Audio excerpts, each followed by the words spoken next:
Hello, students of the course Foundations of Curriculum. Hi. Um, Thanks for everyone that introduced themselves in the designated forum I created for this. If you still haven't, please share about yourself in this forum. In this short video, I will talk a bit about the readings of week 1 and the discussion that you are required to participate.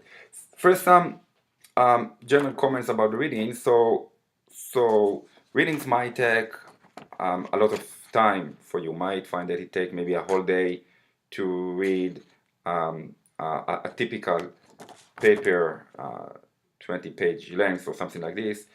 So take the time to read it. You also might find that you need to Google some stuff or use dictionary, especially if your English is not your first language.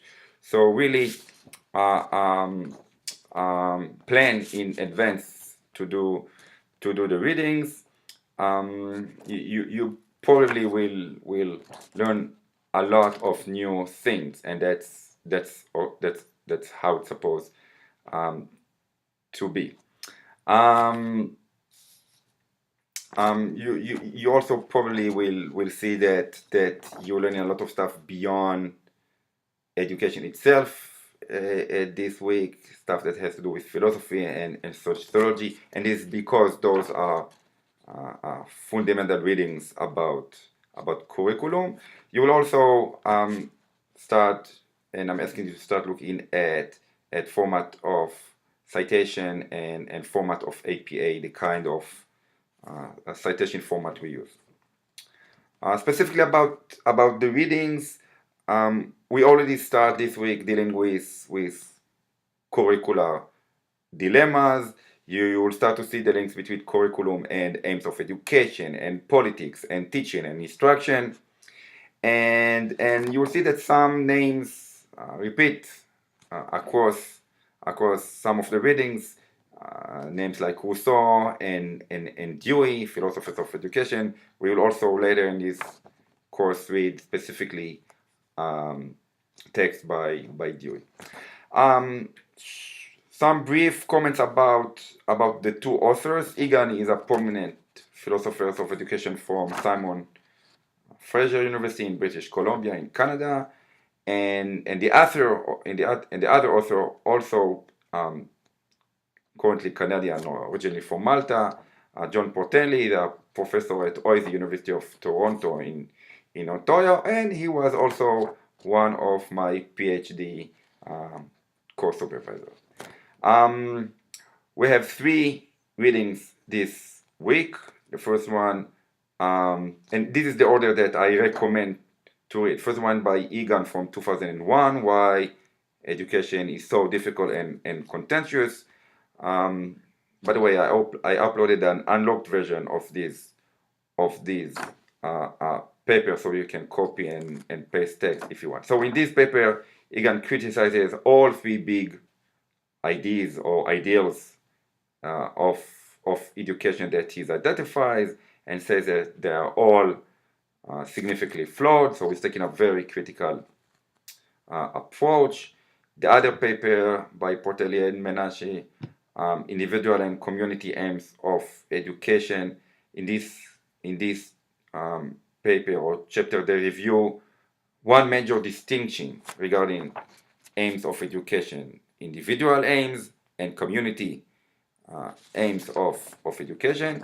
And the third paper by Egan, an earlier paper of him, What is Curriculum? He takes a historical and analytical investigation of the notion of curriculum, and you will see that he argues that curriculum is not just content, not just what to teach, but also how. So it's very unique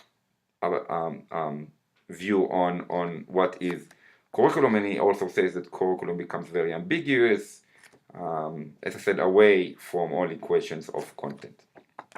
The discussion that you need to participate in. So there are 2 themes. The first one is child-centeredness against suddenness, and you need to address this dichotomy. If you think it's dichotomy, do you agree to this kind of dichotomy and to Egan's critique of this distinction between what to focus on in education and in curriculum, the child or the subject? And the second theme is individual and community aims of education, and here I'm asking you to start make connections between specific aims, in this case individual versus community, and what will be possible implications for curriculum. And you can use Egan's work that you're reading this week to think about possible curricular implications. So don't panic about the questions. Look at them carefully, maybe before you start. Do the readings. Take notes during doing the readings, so you won't forget ideas that come up. And remember, a good writing begins with good reading. So enjoy the reading, enjoy addressing the questions, and have a good and great weekend and a great week. Bye bye.